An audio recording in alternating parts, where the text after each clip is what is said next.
Halo warga Kristus dan Shalom.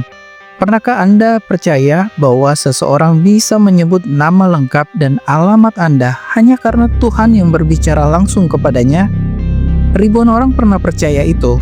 Mereka menangis, sujud, bahkan memberikan seluruh tabungan mereka demi kesembuhan dan berkat yang dijanjikan.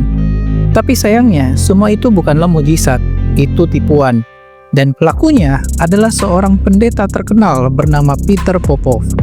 Hari ini kita akan membongkar siapa Peter Popoff sebenarnya. Dari kejayaannya sebagai pengkhotbah berkarunia, hingga terbongkarnya salah satu penipuan terbesar dalam sejarah kekristenan modern dan yang paling mengerikan. Namun, sebelum kita bahas, jangan lupa di-subscribe dan tekan notifikasi loncengnya agar mendapat info video terbaru dari kami. Oke?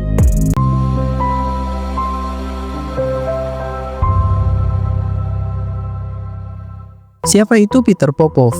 Peter Popoff adalah seorang penginjilan kelahiran Jerman yang besar di California, Amerika Serikat. Ia mulai dikenal luas di tahun 1980-an sebagai pengkhotbah Pentakosta yang katanya memiliki karunia nubuat dan kesembuhan ilahi. Dalam setiap KKR yang dia pimpin, Popoff bisa menyebutkan nama orang, alamat rumah mereka, bahkan penyakit mereka yang derita. Semua tanpa bertanya terlebih dahulu. Ribuan orang percaya bahwa Popoff sungguh mendengar suara Tuhan. Mereka berbondong-bondong datang ke kebaktian dan memberikan persembahan dengan harapan mendapatkan kesembuhan, mujizat, atau jawaban doa. Namun, semuanya berubah di tahun 1986.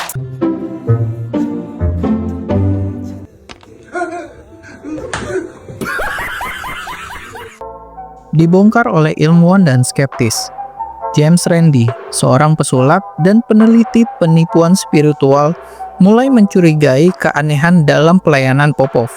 Ia bekerja sama dengan tim teknis dan menggunakan alat pemindah frekuensi radio untuk menyelidiki lebih dalam.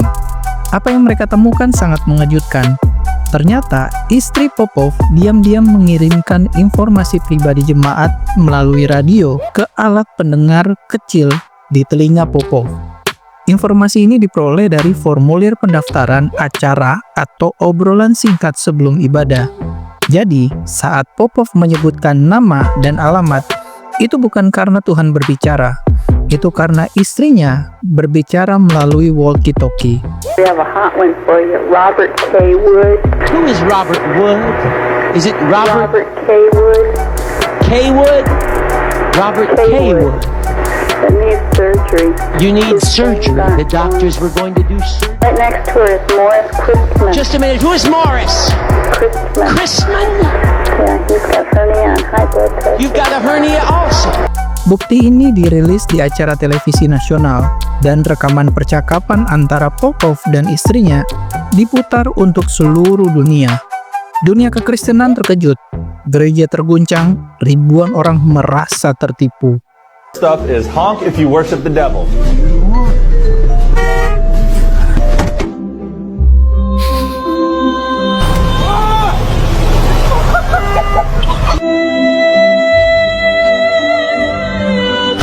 Bangkrut tapi tidak pernah bertobat. Setelah skandal itu terbongkar, Peter Popoff menyatakan bangkrut pada tahun 1987. Banyak yang mengira karirnya sudah tamat. Namun sayangnya, Popoff kembali muncul di tahun 1990-an dengan pelayanan yang berbeda bentuk, tetapi sama modusnya. Ia mulai mengirimkan surat doa yang menyatakan bisa membawa mujizat dan kesembuhan, asalkan penerima mengirimkan persembahan iman. Dia juga mulai menjual air suci, minyak urapan, dan benda-benda yang diklaim bisa membawa keberuntungan. Bahkan sampai hari ini, Popoff masih tampil di TV Amerika dan menjalankan pelayanannya. Menurut laporan Forbes dan Trinity Foundation pada tahun 2005, pelayanannya menghasilkan lebih dari 23 juta dolar hanya dalam 1 tahun. Sungguh angka yang mencengangkan untuk seorang yang sudah terbukti menipu secara publik. 别怕啊，几个，别怕啊，好，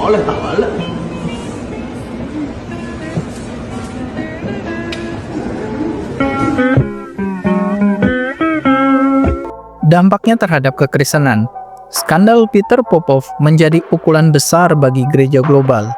Orang non-Kristen menjadikan ini alasan untuk mengejek iman Kristen. Banyak jemaat yang kecewa dan meninggalkan gereja.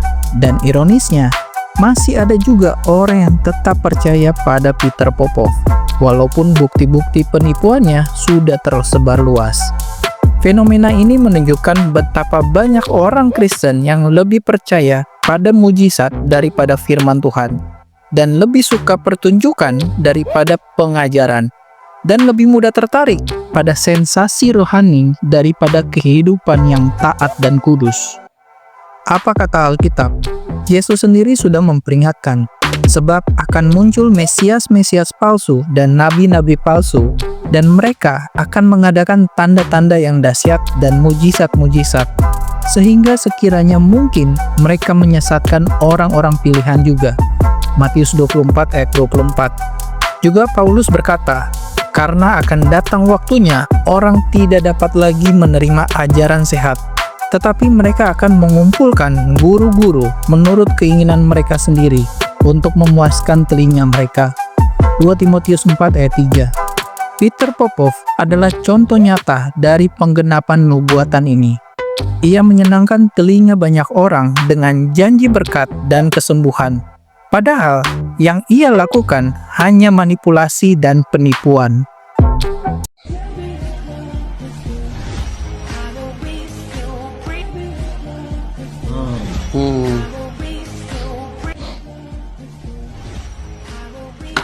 Woi.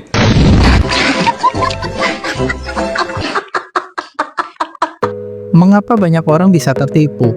Karena manusia mencari harapan, dan ketika mereka putus asa, mereka menjadi mudah dimanipulasi.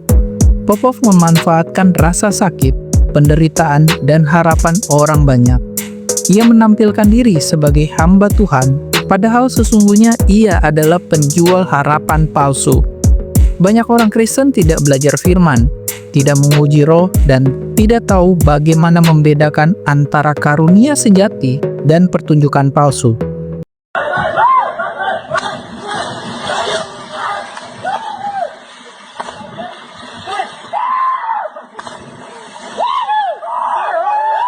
Warga Kristus yang diberkati, jangan biarkan dirimu tertipu seperti ribuan orang yang sudah kehilangan harta, iman, dan harapan karena nabi palsu seperti Peter Popov. Tuhan tidak pernah menjual mujizat. Ia menawarkan kasih karunia-Nya secara cuma-cuma. Kalau video ini memberkati dan membuka mata Anda, bagikan ke teman-teman Anda yang mungkin masih percaya pada pengajaran sesat, dan tulis di komentar jika kamu ada pengalaman dengan Peter Popov. Ingat, iman kita bukan pada manusia, tetapi kepada Kristus yang sejati. Sampai di sini dulu pembahasan kita tentang Peter Popov. Tetap percaya hanya kepada Tuhan Yesus Kristus. Tuhan Yesus memberkati dan keep on fire.